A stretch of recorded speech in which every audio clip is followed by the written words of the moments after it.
Shri PM Narayanan, ഇവിടെ ഇപ്പോൾ മാർക്കറ്റിൽ എന്താണ് ഈ ഹോർമുസ് പൂർണ്ണമായും വീണ്ടും അടച്ച് ഇറാൻ നിലപാട് കടുപ്പിച്ചതിൻ്റെ ആഘാതം എന്നത് നാളെ ആയിരിക്കും അറിയാൻ കഴിയുക. വെള്ളിയാഴ്ച രാത്രിയോടുകൂടി ഉണ്ടായ സംഭവങ്ങളാണ്. അപ്പോൾ എന്താണ് മാർക്കറ്റിൽ ഇതിൻ്റെ പ്രതിഫലനം എന്നത് നാളെ അറിയാൻ കഴിയുകയുള്ളൂ. ഇന്ത്യയെ സംബന്ധിച്ച് പല വിധത്തിൽ ഈ വിഷയങ്ങൾ അഡ്രസ്സ് ചെയ്യേണ്ടുന്ന ഒരു സാഹചര്യം നേരത്തെ തന്നെ ചൂണ്ടിക്കാട്ടിയതാണ്. ഗൾഫ് മേഖലയിലെ വിഷയം എന്ന് പറയുന്നത് നമ്മൾ വ്യക്തിപരമായി ഓരോ ആളുകളോടും സംസാരിക്കുമ്പോൾ അവരുടെ നേരിടുന്ന പ്രതിസന്ധികൾ എന്താണ് എന്നത് നമുക്ക് മനസ്സിലാക്കാൻ കഴിയുന്നുണ്ട്.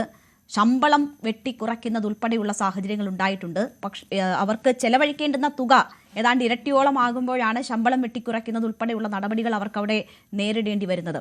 ഒരു വലിയ ആഘാതം. എന്ത് സംഭവിച്ചാലും ദീർഘകാലം എടുക്കും ഇത് പരിഹരിക്കപ്പെടാൻ എന്നത് പ്രധാനമന്ത്രി തന്നെ നേരത്തെ സൂചിപ്പിച്ച സാഹചര്യം ഉണ്ട്. അതുകൊണ്ട് തന്നെ നമ്മൾ കൂടുതൽ കരുതിയിരിക്കുക എന്നതാണോ? ഇപ്പോൾ തന്നെ പല മേഖലകളെ വീണ്ടെടുക്കാൻ സർക്കാരിൻ്റെ ഭാഗത്ത് നിന്ന് എന്ത് ചെയ്യുന്നു എന്നൊരു ചോദ്യം ശക്തമായിട്ടുണ്ട്. അത്തരം ഇടപെടലുകൾ ഇതിനോടകം ഉണ്ടായിട്ടുണ്ട് ഈ സാഹചര്യങ്ങൾ മനസ്സിലാക്കിക്കൊണ്ട് എന്ന് നമുക്ക് കരുതാമോ? മാർക്കറ്റിനെ സംബന്ധിച്ച് പറയുകയാണെങ്കിൽ തീർച്ചയായിട്ടും മാർക്കറ്റിന് ഏറ്റവും വലിയ ശത്രു എന്നത് അനിശ്ചിതത്വമാണ്. ഇപ്പം ഗൾഫ് മേഖലയിലെ വലിയ രീതിയിലുള്ള അക്രമമല്ല ഗൾഫ് മേഖലയിലെ ഇപ്പോൾ പ്രതിസന്ധിയിലാക്കിയിരിക്കുന്നത്. ഗൾഫ് മേഖല അമേരിക്കൻ ടാർഗറ്റുകളെയാണ് ഇറാൻ ആക്രമിച്ചതെങ്കിൽ പോലും ഗൾഫ് മേഖല മൊത്തത്തിൽ അനുഭവിക്കുന്ന ഒരു അൺസർട്ടനിറ്റി ഉണ്ട്, അല്ലെങ്കിൽ ഒരു അനിശ്ചിതത്വമുണ്ട്. ആ അനിശ്ചിതത്വമാണ് ആ മേഖലയിലെ കോർപ്പറേറ്റ് സ്ഥാപനങ്ങളെ എല്ലാം വലിയ രീതിയിൽ ബാധിച്ചിരിക്കുന്നത്. അത് ഇതേപോലെ തുടരുകയാണെങ്കിൽ വൻതോതിലുള്ള പ്രശ്നങ്ങൾ, ബിസിനസ് പ്രശ്നങ്ങൾ ആ മേഖലയ്ക്ക് ഉണ്ടാവും. ഇത് ഗൾഫ് മേഖലയ്ക്ക് മാത്രമല്ല, ലോകത്തുള്ള എല്ലാ രാജ്യങ്ങളിലും ഇതിന്റെ റിഫ്ലക്ഷൻസ് വരികയും ചെയ്യും. നേരത്തെ സൂചിപ്പിച്ച പോലെ ഈ പെയിൻ ടോളറൻസ് എന്നത് വളരെ വലുതായിട്ടുള്ള ഒരു രാജ്യമാണ് ഇറാൻ. പക്ഷേ ആ പെയിൻ ടോളറൻസ് അത്രയും ഇല്ലാത്ത രാജ്യങ്ങളാണ് ഇന്ത്യ അടക്കമുള്ള മറ്റ് ലോകരാജ്യങ്ങളെല്ലാം. അതുകൊണ്ട് തന്നെ ഇറാനോട് പെയിൻ ടോളറൻസുമായി ഒരു കോമ്പറ്റീഷന് നിൽക്കാൻ മറ്റ് രാജ്യങ്ങൾക്ക് ഇപ്പോൾ സാധ്യമല്ല. അതുകൊണ്ട് തന്നെ നമ്മളെല്ലാം പ്രതീക്ഷിക്കുന്നത് കഴിയുന്നത്ര വേഗം പെട്ടെന്ന് ഒരു വെടിനിർത്തലുണ്ടായി ലോകം ശാന്തിയിലേക്ക് വരട്ടെ എന്നുള്ളതാണ്. പക്ഷെ ഇറാനെ സംബന്ധിച്ചിടത്തോളം നമുക്ക് പ്രത്യേകം കാണേണ്ട ഒരു കാര്യം, ഇറാനെ സംബന്ധിച്ചിടത്തോളം അത്ര ധൃതി ഇല്ല എന്നുള്ളതാണ് നമുക്ക് മനസ്സിലാക്കേണ്ടത്. കാരണം 40-40 വർഷമായിട്ട് ആ രാജ്യം ഇതേ രീതിയിലുള്ള ഉപരോധത്തിലും പ്രതിസന്ധിയിലൂടെയും കടന്നു പോയതാണ്. ഇപ്പോൾ ലോകത്തിനാണ് ഈ യുദ്ധം നിന്നിട്ടുള്ള ആവശ്യം. ഇറാനേക്കാൾ കൂടുതൽ ലോകരാജ്യങ്ങൾക്കാണ് ഈ യുദ്ധം നിർത്തേണ്ട ആവശ്യമുള്ളത്, ഇറാനല്ല. പക്ഷെ ഇതിൽ നേരിട്ടുള്ള ഒരു യുദ്ധമാണ്. ഇപ്പൊ ഇറാൻ തന്നെ കണ്ടുപിടിച്ചതാണ്. അപ്പൊ ഇറാൻ അറിയുണ്ടായിരുന്നില്ല ഇത്രയും വലിയ ഒരു ബോംബ് ഞങ്ങളുടെ കയ്യിൽ ഇരിക്കുന്നുണ്ട്. ഹോർമുസ് എന്നത് ഇറാന്റെ കയ്യിലുള്ള ന്യൂക്ലിയർ ബോംബിനേക്കാൾ കൂടുതൽ കരുത്തുള്ള ഒരു ബോംബാണ് അത്. കാരണം ലോക സമ്പദ് വ്യവസ്ഥയെ മൊത്തം ഹോസ്റ്റേജിൽ കഴിയാൻ പറ്റുന്ന തരത്തിലുള്ള ഒരു ബോംബാണ്, അല്ലെങ്കിൽ ഒരു ആയുധമാണ് ഇറാന്റെ കയ്യിലുള്ളത് എന്നുള്ളത് ആ രാജ്യം വളരെ വ്യക്തമായി തിരിച്ചറിഞ്ഞിട്ടുണ്ട്. ആ ആയുധത്തെയാണ് ഇറാൻ ഇപ്പോൾ വ്യക്തമായി ഉപയോഗിച്ചുകൊണ്ടിരിക്കുന്നതും. അതുകൊണ്ട് ഇറാന് തിരക്കില്ല, പക്ഷെ ലോകരാജ്യങ്ങൾക്ക് തിരക്കുണ്ട്, അമേരിക്കയ്ക്കും തിരക്കുണ്ട്. അമേരിക്കയ്ക്ക് തിരക്ക് അതിന്റെ ഇന്റേണൽ രാഷ്ട്രീയവുമായി ബന്ധപ്പെട്ടുകൊണ്ടിരിക്കുന്നതാണ്. അമേരിക്കയിൽ അടുത്ത ജൂണിൽ ലോകകപ്പ് തുടങ്ങാനിരിക്കുന്നതാണ്. അമേരിക്കയിലെ 250-ാം വാർഷികാഘോഷങ്ങൾ നടക്കാൻ പോകുന്നുണ്ട്. ട്രംപിന്റെ തന്നെ ഇലക്ഷൻ വരാനുണ്ട് നവംബറിൽ. അപ്പൊ ഇങ്ങനെയുള്ള പല കാരണങ്ങൾ കൊണ്ടും അമേരിക്കയ്ക്ക് തിരക്കുണ്ട്. പക്ഷെ ഇതിനിടയ്ക്ക് ട്രംപ് പറയുന്ന ചില കാര്യങ്ങൾ നമ്മൾ ശ്രദ്ധിക്കേണ്ടതായിട്ടുണ്ട്. കാരണം ഹോർമസിലൂടെ കരുന്ന ഓയിലൊന്നും എനിക്ക് ആവശ്യമില്ല, അത് നിങ്ങൾക്ക് സൗത്ത് ഏഷ്യയിലോ അല്ലെങ്കിൽ യൂറോപ്യൻ രാജ്യങ്ങൾക്കാണ് ആവശ്യം, അതുകൊണ്ട് ഹോർമസ് അടച്ചാലും നമുക്ക് പ്രശ്നമില്ല എന്നുള്ള ചില വാദങ്ങളൊക്കെ ട്രംപിന്റെ ഭാഗത്ത് നിന്ന് വരുന്നുണ്ട്. പക്ഷേ നേരത്തെ ഇവിടെ സൂചിപ്പിച്ച പോലെ ഈ ട്രംപ് എന്ന മനുഷ്യൻ പറയുന്നത് മാത്രം കേട്ടുകൊണ്ട് നമ്മൾ ഈ യുദ്ധത്തെ വിലയിരുത്തുക എന്നുള്ളത് വളരെ അപ്രായോഗികമായിട്ടുള്ള കാര്യമാണ്. തീർത്തും എന്താ പറയുക, കൺസിസ്റ്റൻസി ഇല്ലാത്ത പല നിലപാടുകളിലൂടെ കടന്നു പോകുന്ന ഒരു വ്യക്തിയാണ്. അതുകൊണ്ട് അതിനെ മാറ്റി നിർത്തിക്കൊണ്ട് മറ്റ് വേരിയബിള് നമ്മൾ അനലൈസ് ചെയ്യാൻ പറ്റുന്നുള്ളതാണ് എനിക്ക് തോന്നുന്നത്.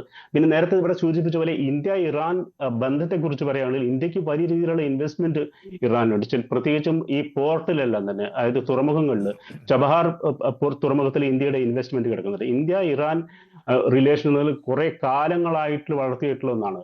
ഇറാന്റെ മേലുള്ള ഉപരോധം മാറ്റിയ അന്ന് തന്നെ ഇന്ത്യ ഇറാനിൽ നിന്നും ഓയിൽ വാങ്ങാൻ തുടങ്ങിയിട്ടുണ്ട്. ഇത്തരത്തിൽ നോക്കുകയാണെങ്കിൽ ഇന്ത്യക്കും ഇറാനും ഇടയിൽ അയൽരാജ്യം കൂടിയാണ്. ഒരു വലിയ രീതിയിലുള്ള റിലേഷന്റെ ഒരു ചരിത്രമുണ്ട്. അതുകൊണ്ട് തന്നെ ഒരു സിമ്പത്തറ്റിക് ആറ്റിറ്റ്യൂഡാണ് ഇറാന് ഇന്ത്യയോടുള്ളത്.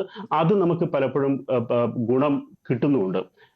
ഇതിടെ ഇപ്പൊ പാകിസ്ഥാനിൽ നടക്കുന്ന ചർച്ചകളെ കുറിച്ച് സൂചിപ്പിക്കുകയുണ്ടായി. പാകിസ്ഥാൻ എന്നത് ഒരു ഒരു ഒരു കൊളാറ്ററൽ ബെനിഫിഷ്യറി ആയിട്ടാണ് ഞാൻ കാണുന്നത്. കാരണം അമേരിക്കയ്ക്ക് കൂടെ നിർത്തി ഈ ചർച്ചയിലേക്ക് കടക്കാൻ ലോകത്തൊരു രാജ്യവുമില്ല. ഈ ട്രംപിനെ വിശ്വസിച്ചുകൊണ്ട് ഏത് രാജ്യമാണ് അമേരിക്കയ്ക്കൊപ്പം നിൽക്കുക? യൂറോപ്യൻ യൂണിയൻ നിൽക്കില്ല, ഇന്ത്യ നിൽക്കില്ല, ഈ മിഡിൽ ഈസ്റ്റിലെ ഒരു രാജ്യങ്ങളും നിൽക്കില്ല. കാരണം അവരെല്ലാം യുദ്ധത്തിന്റെ ഭാഗം കൂടിയാണ്. ഈ ട്രംപ് പറയുന്ന അല്ലെങ്കിൽ ട്രംപ് മുന്നോട്ട് വെക്കുന്ന ഈ ഉപാധികളെ വെച്ചുകൊണ്ട് ഇറാന്റെ മുന്നിൽ ചർച്ചയ്ക്ക് ഒരു പ്ലാറ്റ്ഫോം ഒരുക്കാൻ ലോകത്ത് ഒരു രാജ്യം തയ്യാറാവുന്നില്ല. കാരണം അദ്ദേഹം തന്നെ അത് പിറ്റേ ദിവസം മാറ്റി പറയാനുള്ള സാധ്യതയുണ്ട്. അതുകൊണ്ട് ഒരു കൊളാറ്ററൽ ബെനിഫിഷ്യറിയാണ് പാകിസ്ഥാൻ എന്നുള്ളതാണ് എനിക്ക് തോന്നുന്നത്. ഒരൊറ്റ കാര്യം കൂടെ പറഞ്ഞ് ഞാൻ അവസാനിപ്പിക്കാം. ഇവിടെ ഏറ്റവും വലിയൊരു പ്രശ്നമായി ഞാൻ കാണുന്നത് ഈ യുദ്ധത്തിൽ ഇസ്രായേലിന് വേണ്ടിയാണ് ഈ അമേരിക്ക യുദ്ധം തുടങ്ങിയിരിക്കുന്നത്. ഇസ്രായേലിന് ഈ യുദ്ധത്തെക്കുറിച്ച് വ്യക്തമായ ധാരണയുണ്ട്. ഇസ്രായേലിന് ഈ യുദ്ധത്തിൽ വ്യക്തമായ ഉദ്ദേശ ലക്ഷ്യങ്ങളുണ്ട്. പക്ഷെ അമേരിക്കയുടെ ഉദ്ദേശ ലക്ഷ്യങ്ങൾ എന്താണെന്നുള്ളത് എനിക്ക് തോന്നുന്നില്ല ആർക്കും അറിയുമെന്നുള്ളത്. ഇറാനെ ആണവ വിമുക്തമാക്കുകയാണോ, ഹോർമസ് കടലിലേക്ക് തുറക്കുകയാണോ, ഇറാന്റെ അല്ലെങ്കിൽ അൺഫ്രീസ് ചെയ്യുകയാണോ, GCC രാജ്യങ്ങളിൽ പ്രൊട്ടക്ഷൻ കൊടുക്കുകയാണ്? അമേരിക്കയുടെ ഈ യുദ്ധത്തിന്റെ ഉദ്ദേശം എന്താണെന്നുള്ളത് അമേരിക്കയ്ക്ക് തന്നെ അറിയില്ല. പക്ഷെ ഇസ്രായേലിന് അത് വ്യക്തമായിട്ട് അറിയാം. ഇസ്രായേലിന്റെ ഒരു ഗ്രേറ്റർ ഇസ്രായേൽ എന്നുള്ളൊരു താല്പര്യം ഇതിന്റെ ബാക്കിൽ വർക്ക് ചെയ്യുന്നുണ്ട്. അതാണ് ഇപ്പോൾ നമ്മൾ ലെബനോണിലേക്ക് വ്യാപിക്കുന്ന യുദ്ധം കാണുന്നത്. ഇപ്പൊ ഗാസയെ കുറിച്ചൊന്നും നമ്മൾ കേൾക്കുന്നേ ഇല്ല. വെസ്റ്റ് ബാങ്കിൽ വലിയ രീതിയിലുള്ള കടന്നുകയറ്റം ഇസ്രായേൽ നടത്തിക്കൊണ്ടിരിക്കുന്നു. ഈ വാർത്തകളൊന്നും നമ്മൾ കേൾക്കാതിരിക്കുന്നതാണ്.